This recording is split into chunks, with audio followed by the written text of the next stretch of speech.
Hello दोस्तों, नमस्कार। आप सभी लोगों को शुभ संध्या। आप लोगों का स्वागत है करियर मंत्रा ऑनलाइन चैनल पर। हम लोग आज आपके सामने ये टॉपिक है भूगोल से संबंधित सौर मंडल। इसके पहले संविधान के 2 पार्ट बने हैं, राष्ट्रपति का अभय सर के द्वारा चलाया जा रहा है। ये ज्योग्राफी का आपका 20 क्वेश्चन की आज टेस्ट सीरीज है जो चलेगी, और इसको आप लोग कंटिन्यूअस करिएगा।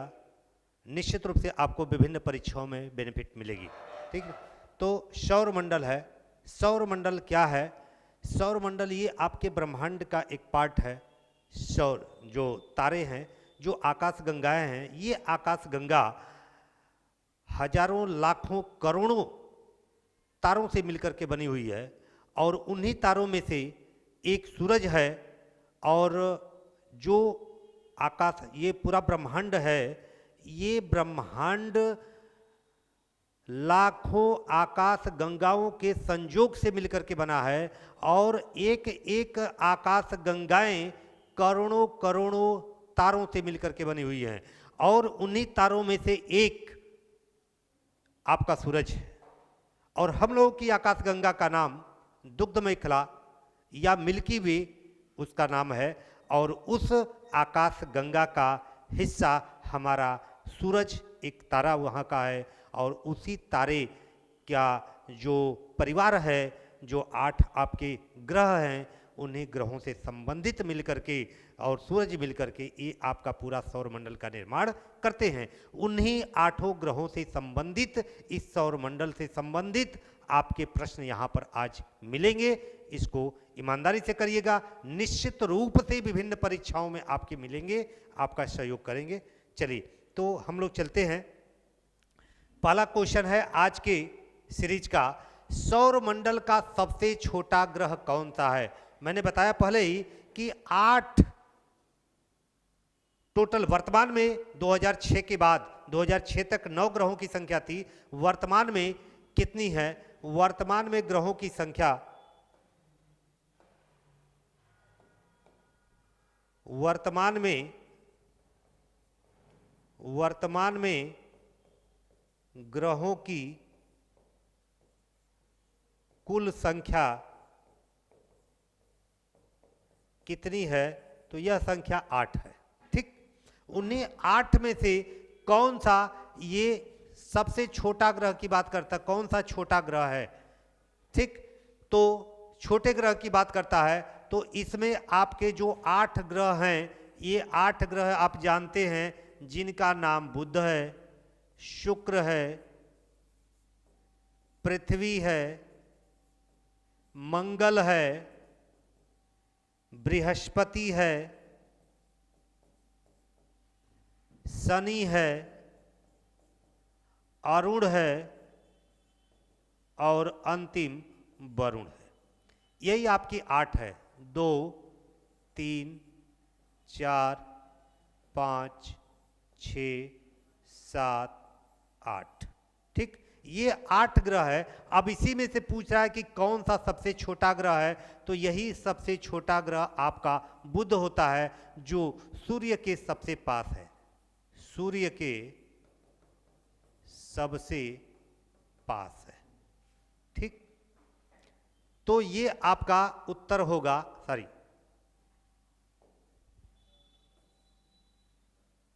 उत्तर बुध होगा। ये तो इसका उत्तर क्या होगा दोस्तों? ये आपका उत्तर बुध होगा, पूरे सौर मंडल का सबसे छोटा ग्रह। ठीक, बुध होगा। संदीप, ये लीजिए, ये फोन करके बोल दीजिएगा कि अभी वो 1 घंटे में 7 बजे तक बोले हैं करने के लिए। ठीक है, अगला प्रश्न है दूसरा आज के सेशन का, सौर मंडल का सबसे बड़ा ग्रह। देखिए, सौर मंडल का सबसे छोटा ग्रह बुध, यहां पर लिख लीजिए। सौर मंडल का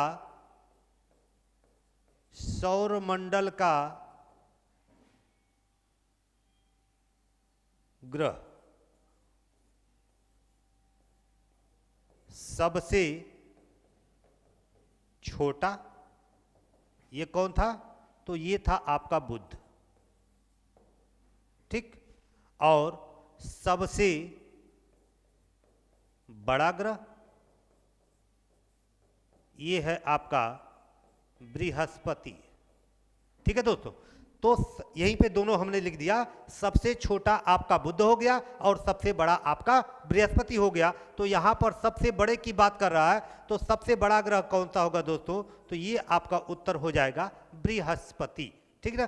तो सौरमंडल का सबसे बड़ा ग्रह आपका बृहस्पति और सौरमंडल का सबसे छोटा ग्रह कौन सा है? तो आपका बुध पहले क्वेश्चन में था, जबकि यहां पर भी हमने इसका मेंशन कर दिया है। चलिए अगला प्रश्न लेते हैं आज के सेशन का। सौरमंडल का सबसे गर्म ग्रह कौन सा है? ठीक, सौरमंडल का सबसे, ये तीनों प्रश्न, कौन सा सबसे छोटा है, कौन सा सबसे बड़ा है और कौन सबसे गर्म ग्रह है, ये तमाम तरीके के छोटे बड़े परीक्षाओं में पूछते रहते हैं। तो ये सौरमंडल का सबसे गर्म ग्रह की बात कर रहा है। तो क्या बुध होगा कि शनि होगा कि मंगल होगा कि शुक्र होगा, क्या होगा? इसको आप लोग कमेंट के माध्यम से इसको बताने का प्रयास करेंगे दोस्तों कि कौन सा सबसे गर्म ग्रह है आपके सौरमंडल का। सबसे प्यारा, बहुत ही प्यारा क्वेश्चन है, बहुतों बार पूछा गया है और आगे भी बहुतों बार पूछा जाएगा निश्चित रूप से। तो इसको शिद्दत से आप लोग देखिए, प्रश्न को कमेंट करिए और इसको तैयार कर लीजिएगा। तो देखिएगा, बुध सबसे छोटा है। बुध कौन सा है? यह सबसे छोटे की विशेषता है, सबसे छोटा ग्रह, सबसे छोटा ग्रह, ठीक। और ये अस्पष्ट वलय वाला, अस्पष्ट वलय को धारण करता है, धारण करता है, ठीक। और मंगल, इसे कहा जाता है लाल ग्रह, ठीक, फेरस ऑक्साइड के कारण, ठीक है। तो इसे लाल ग्रह कहा जाता है। शुक्र है, यही आपका उत्तर होगा, शुक्र, ठीक। तो यह सौरमंडल का, सौरमंडल का सबसे गर्म ग्रह है, ठीक है प्यारे दोस्तों। तो सौरमंडल का सबसे गर्म ग्रह आपका शुक्र है, ठीक। अगला प्रश्न लेते हैं आज के सेशन का, चौथा है, सौरमंडल का सबसे ठंडा ग्रह कौन सा है? जो सौरमंडल, अब देखिए, जो भी आपके ग्रह श्रेणियों में सूर्य से सबसे दूर होगा वही सबसे ठंडा ग्रह होगा। तो इसमें देखिएगा, मंगल होगा कि शुक्र होगा कि अरुण होगा कि शनि होगा, क्या होगा? इसका उत्तर आप लोग बताने का प्रयास करें। तो यहां पर आपका उत्तर अरुण होगा, ठीक है। यही है यहां पर सौरमंडल में, सौरमंडल का ठंडा ग्रह, ठंडा ग्रह सबसे, ठीक। तो यहां पर इस प्रश्न में आपका अरुण होगा सबसे। इसको एक और विशेषता है, इसे लेटा हुआ ग्रह भी कहा जाता है, इसे लेटा हुआ ग्रह भी कहा जाता है, ठीक है दोस्तों। इसे लेटा हुआ ग्रह भी कहा जाता है, इसे हरा ग्रह भी कहा जाता है, हरा ग्रह भी कहा जाता है,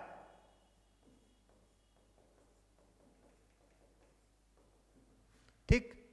इसे हरा ग्रह भी कहा जाता है। इसके ग्रहों की कुल संख्या, इसके उपग्रहों की कुल संख्या ये है 28 वर्तमान में, ठीक, ये है, ठीक। तो ये आपकी विशेषता है अरुण की, और सौरमंडल का सबसे ठंडा ग्रह है इस प्रश्न में। चलिए अगला प्रश्न लेते हैं, सौरमंडल का सबसे चमकीला ग्रह कौन सा है? सौरमंडल का सबसे चमकीला ग्रह कौन सा है? क्या शुक्र होगा कि मंगल होगा कि शनि होगा या चंद्रमा होगा? इसमें आपको बताना है कौन सबसे चमकीला ग्रह है। बताएं, कमेंट करके बताने का प्रयास करें आप लोग। चलिए, तो इसमें आप देखिएगा सौर मंडल का सबसे चमकीला ग्रह की बात कर रहा है। तो सौर मंडल का सबसे चमकीला ग्रह दोस्तों आपका शुक्र होगा। इसको और क्या क्या कहा जाता है? इसे सांझ का तारा, इसे सांझ का तारा, इसे भोर का तारा भी कहा जाता है। सांझ का तारा या भोर का तारा भी कहा जाता है, और यही सौर मंडल का सबसे चमकीला ग्रह। ठीक, तो सौर मंडल का सबसे चमकीला ग्रह यही शुक्र है, जिसे सांझ का तारा या भोर का तारा भी कहा जाता है मेरे दोस्तों, प्यारे दोस्तों। तो ये है आपका प्रश्न। अब अगला प्रश्न लेते हैं, नेक्स्ट प्रश्न लेते हैं। ये है सूर्य के सबसे नजदीक का ग्रह निम्न में से कौन सा है? सूर्य के सबसे नजदीक का ग्रह कौन सा है? अब तक आप लोगों ने देखा सबसे छोटा ग्रह कौन सा था, सबसे बड़ा ग्रह कौन सा था, सबसे चमकीला ग्रह कौन सा था, ठीक ना, सबसे ठंडा ग्रह कौन सा था, सबसे गर्म ग्रह कौन सा था, ये अभी तक देखा। अब ये है कि सूर्य के सबसे नजदीक वाला ग्रह कौन सा है, ये आपसे प्रश्न यहाँ पर पूछा गया है। और कमेंट करिए, प्रश्न देखिए और इसको कमेंट करके देखने का प्रयास करिए। चलिए दोस्तों, तो सूर्य के सबसे नजदीक का ग्रह पूछ रहा है आपसे, क्या शनि होगा या शुक्र होगा या बुध होगा या मंगल होगा? क्या होगा, इसको कमेंट करके बताने का प्रयास करें। तो चलिए देखते हैं। सूर्य के सबसे नजदीक का ग्रह उत्तर आपका बुध होगा। ठीक है दोस्तों, तो यहां पर उत्तर आपका बुध होगा। यहां पर देख लीजिए, ग्रह सूर्य के सबसे नजदीक का ग्रह, ये आपका होगा बुध, और सूर्य के सबसे दूर का ग्रह ये होगा आपका वरुण। ठीक, नेपच्यून, वरुण यानी नेपच्यून। ठीक, तो ये है उत्तर आपका इसका क्वेश्चन नंबर 6 का। चलिए अगला प्रश्न लेते हैं आज के सेशन का। सूर्य के सबसे दूर का ग्रह कौन था? देखिए, अभी इसके पहले हमने देख दिया, लिख दिया सूर्य के सबसे दूर वाला ग्रह कौन सा है। दूरी के हिसाब से सबसे पहले कौन सा पड़ेगा, सबसे बाद का कौन सा पड़ेगा? सबसे पहले बुध है, ये आप क्वेश्चन में ही देख लीजिए। यह सूर्य के सबसे नजदीक का ग्रह। ठीक, और ये उत्तर है आपका वरुण। ये है आपका सूर्य के सबसे दूर का ग्रह। ठीक है दोस्तों, और ये है आपका बृहस्पति। सौर मंडल का सबसे बड़ा ग्रह।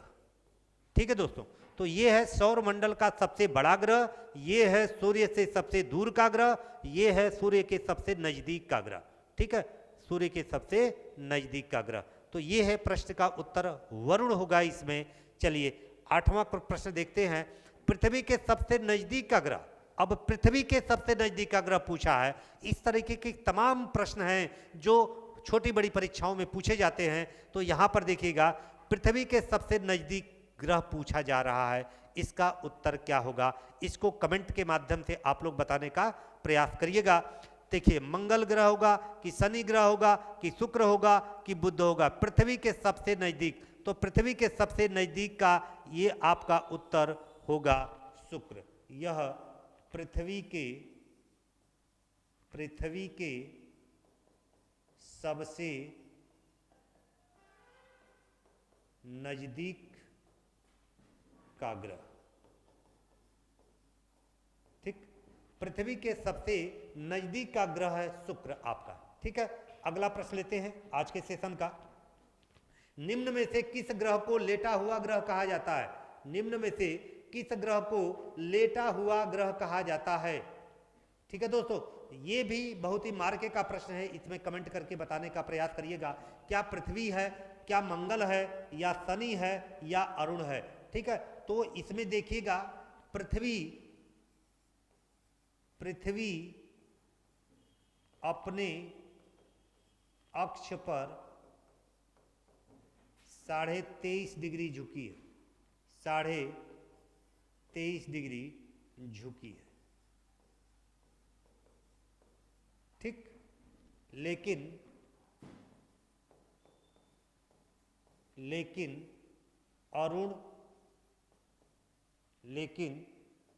अरुण यानी यूरेनस, अरुण अपने अक्ष पर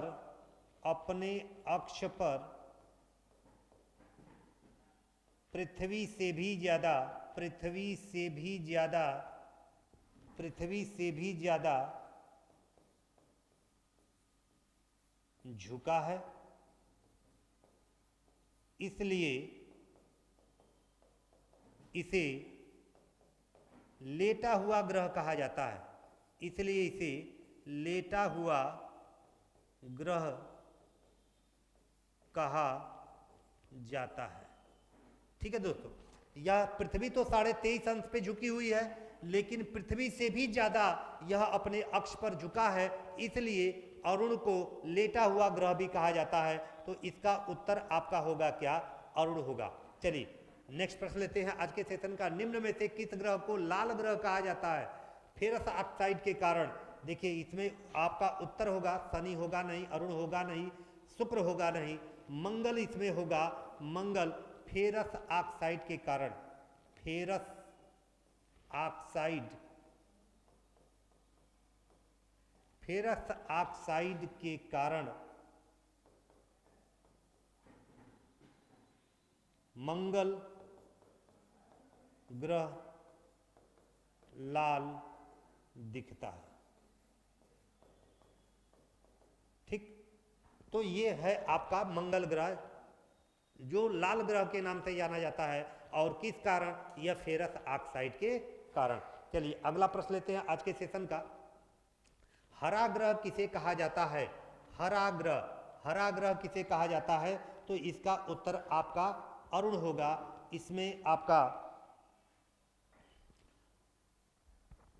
अरुण को ही आपका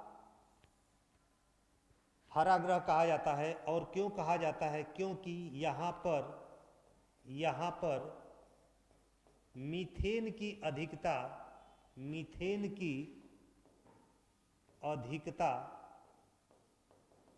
के कारण इसे हरा ग्रह कहा जाता है, हरा ग्रह कहा जाता है। ठीक, तो मीथेन की अधिकता के कारण अरुण क्या है? हरा दिखता है, तो इसलिए हरा ग्रह कहा जाता है। चलिए अगला प्रश्न लेते हैं। नीले ग्रह के नाम से किसे जाना जाता है? नीला ग्रह आपका पृथ्वी है, पृथ्वी आपका नीला ग्रह, पृथ्वी को ही इसे ही नीला ग्रह के नाम से जाना जाता है। ठीक है, तो पृथ्वी को नीले ग्रह के नाम से जाना जाता है। और पृथ्वी ही एकमात्र ग्रह जहां पर जीवन उपलब्ध है। ठीक, तो ये है आपका उत्तर पृथ्वी होगा। और ये आपके कुछ तथ्य हैं पृथ्वी से, तो आपका उत्तर नीला ग्रह पृथ्वी को कहा जाता है। क्योंकि ऊपर से देखने पर, चूंकि आप जानते हैं कि इसी पृथ्वी पर 29% भूखंड है और 71% पर जल है। तो इसी जल की अधिकता के कारण ही ऊपर से देखने पर यह नीला दिखता है, इसीलिए पृथ्वी को नीला ग्रह कहा जाता है। दोस्तों चलिए अगला प्रश्न लेते हैं। निम्नलिखित में से किस ग्रह के मध्य क्षुद्र ग्रहों की स्थिति पाई जाती है? बहुत ही मार्के का प्रश्न है, अनेकों बार ये पूछा गया है और आगे भी अनेकों बार पूछा जाएगा, ये निश्चित रूप से गांठ बांध लीजिएगा।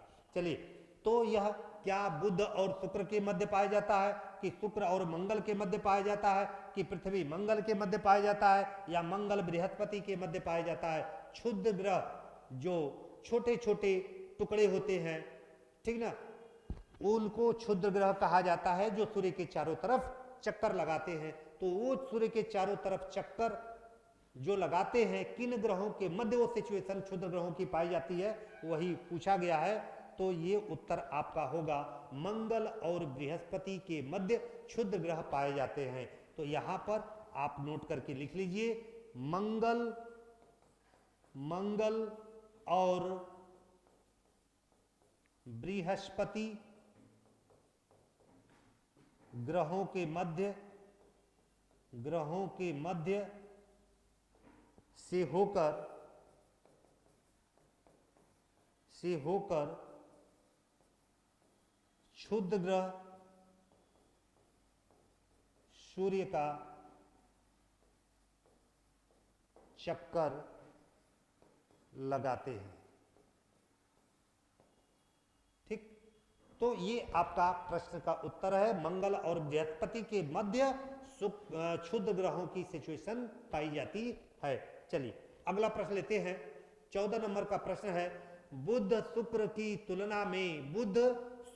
तुलना में सूर्य के सबसे नजदीक का ग्रह होने के बावजूद भी सौर मंडल का सबसे गर्म ग्रह नहीं है होना चाहिए। क्यों नहीं है? यहां पर नहीं होना चाहिए। ठीक, तो सबसे गर्म ग्रह नहीं है, क्या होना चाहिए? यहां पर नहीं होना चाहिए, नहीं। ठीक, यानी सबसे गर्म ग्रह शुक्र है, बुध नहीं है, जबकि सूर्य के नजदीक बुध है। तो आखिर ऐसा क्यों होता है, ये आपके सामने ऑप्शन है। इसी में से सूर्य की किरण बुध की तुलना में शुक्र ग्रह पर सीधी पड़ती है, क्या ऐसा कोई रीजन नहीं है? ठीक, शुक्र ग्रह का स्वरूप ही बुध की तुलना में अधिक गर्म रखता है, या ऐसा भी नहीं है? शुक्र ग्रह पर 96% CO2 की मात्रा पाई जाती है, पक्का पाया जाना, ये देखिए हो सकता है, या और उपरोक्त में से कोई नहीं, ऐसा नहीं है। ठीक है, तो ये इसका उत्तर आपका सी ही होगा। शुक्र ग्रह पर 96% CO2 की मात्रा पाए जाने के कारण वहां पर एक ग्रीन हाउस इफेक्ट बहुत ज्यादा पड़ता है, जिसके कारण ग्लोबल वार्मिंग होता है, और शुक्र ग्रह क्या होता है? सबसे गर्म होता है। तो इसी CO2 की अधिकता के कारण, जहां पे भी CO2 की अधिकता पाई जाएगी, जिस कमरे में CO2 की अधिकता पाई जाएगी, जिस क्षेत्र में CO2 की अधिकता पाई जाएगी, वहां पर ग्लोबल वार्मिंग का प्रभाव होगा, और वहां का टेम्परेचर क्या होगा दोस्तों? अधिक होगा निश्चित रूप से। तो आपका ये सी वाला ऑप्शन इस प्रश्न के लिए उचित उत्तर होगा। चलिए अगला प्रश्न लेते हैं। निम्नलिखित में से कौन सा ग्रह समूह आंतरिक ग्रह के श्रेणी में आते हैं? निम्नलिखित में से कौन सा ग्रह समूह आंतरिक ग्रहों की श्रेणी में आते हैं? दोस्तों ये है आपका, क्या मंगल, क्या शुक्र मंगल पृथ्वी शनि होगा, या पृथ्वी मंगल बृहस्पति शनि होगा, या बुध शुक्र पृथ्वी मंगल होगा, या बृहस्पति शुक्र अरुण वरुण होगा? क्या होगा इसका उत्तर? कमेंट के माध्यम से आप लोग बताइए। ये बहुत ही मार्के का प्रश्न है। 2 प्रकार के ग्रह होते हैं, ठीक ना, सौर मंडल में 2 प्रकार दो प्रकार के ग्रह पाए जाते हैं। नंबर 1 आंतरिक ग्रह और नंबर 2 बाह्य ग्रह। ठीक, तो ये दो प्रकार के हैं। तो आपसे यहां पर आंतरिक ग्रह की बात कर रहा है, तो आंतरिक ग्रह में देखिए कौन कौन।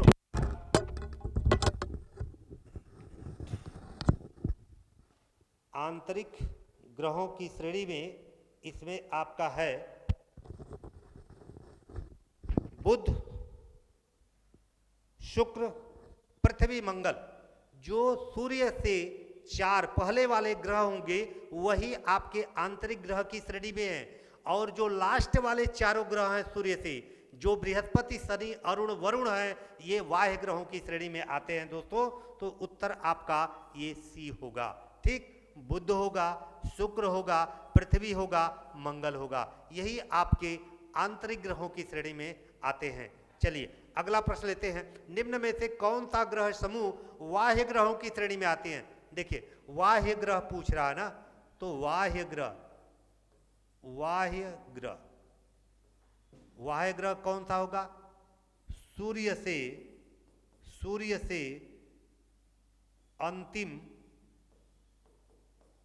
अंतिम 4 ग्रह। ठीक, तो अंतिम 4 ग्रह कौन सा होगा?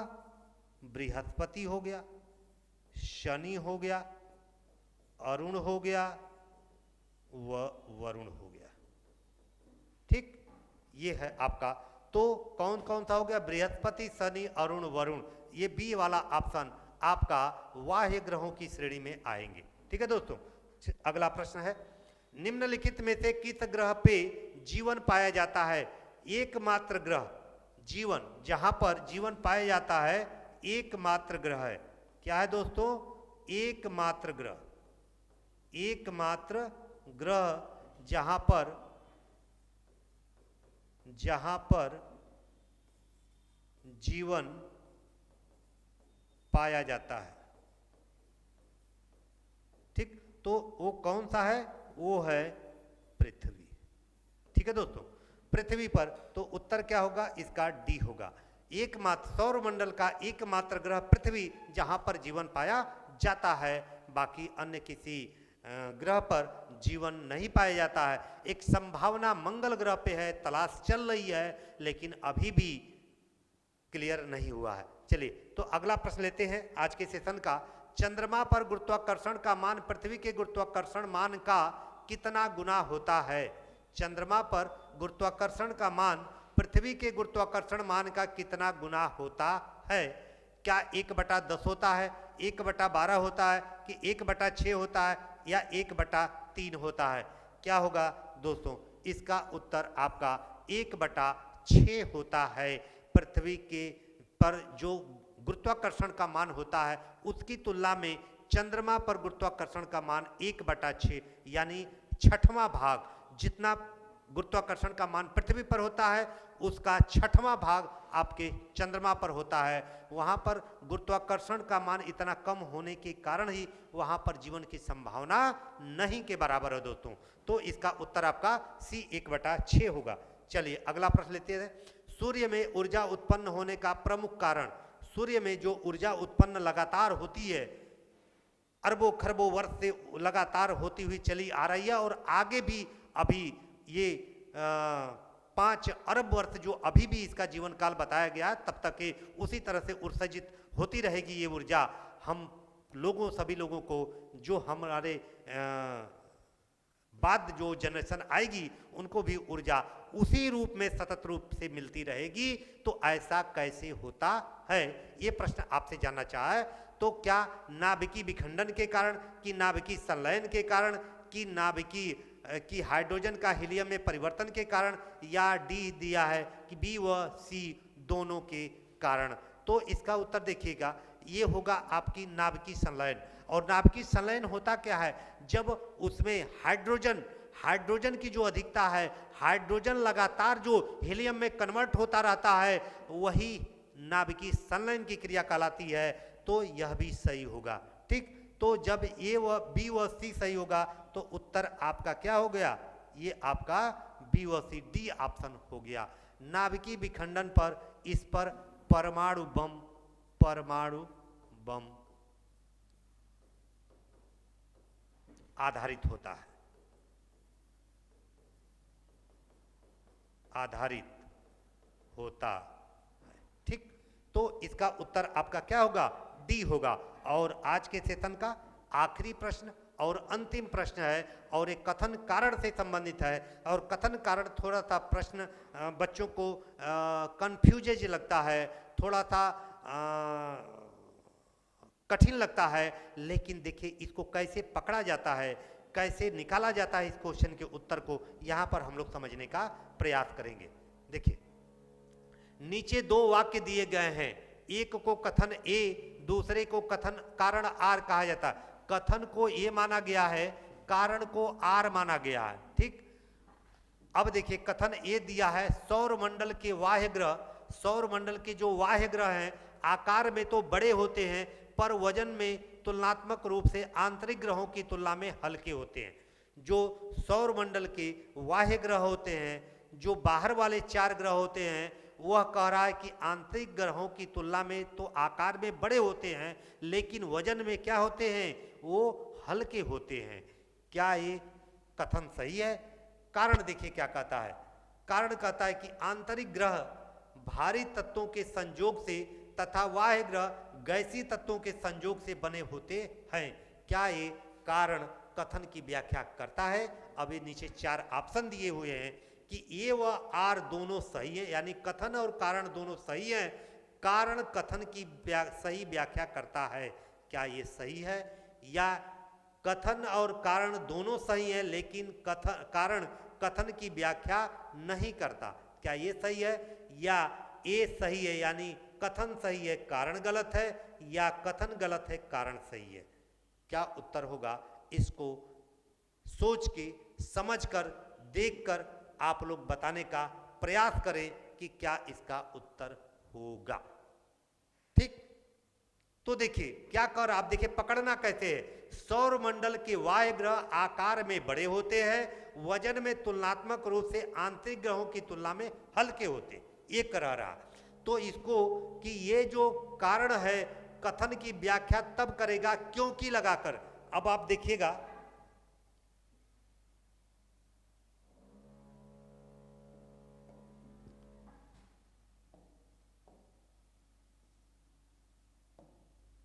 अब यहां पर देखिएगा क्योंकि,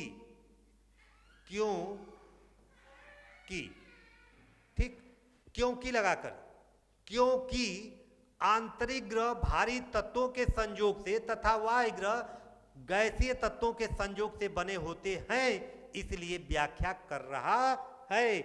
क्योंकि लगा के कि क्योंकि यही के कारण, इन्हीं के कारण ऐसा होता है। क्योंकि लगाने से अगर आपका उत्तर मिल गया तब समझिए व्याख्या कर रहा है, तो इसका उत्तर आपका क्या होगा, ये होगा। और कारण कथन की व्याख्या करता है निश्चित रूप से, तो इसका ऑप्शन ये उत्तर ए सही होगा। और आज का सेशन समाप्त हुआ। 2 लाइन आप लोगों के लिए है मेरे तरफ से, आपको प्रोत्साहित करने के लिए, क्योंकि बिना प्रोत्साहन का कोई बेहतरीन काम लंबे समय तक आप नहीं कर सकते, उसी के लिए 2 लाइन है। खुल जाएंगे सभी रास्ते, खुल जाएंगे सभी रास्ते, तू रुकावट से लड़ तो सही। खुल जाएंगे सभी रास्ते, तू रुकावट से लड़ तो सही। सब होगा हासिल, तू अपनी जिद पर अड़ तो सही। मतलब सब चीज हासिल होगा, आप वो जिद कर लीजिए कि आप जो लक्ष्य निर्धारित किए हैं वो मुझे पाना है, और उसके लिए जो भी करना होगा मैं शिद्दत से करूंगा, तन से करूंगा, मन से करूंगा और हर समय करूंगा, तो निश्चित रूप से आपका वो लक्ष्य हासिल होगा, लक्ष्य हासिल होगा निश्चित रूप से। चलिए, जय हिंद, जय भारत। आज की क्लास यहीं तक।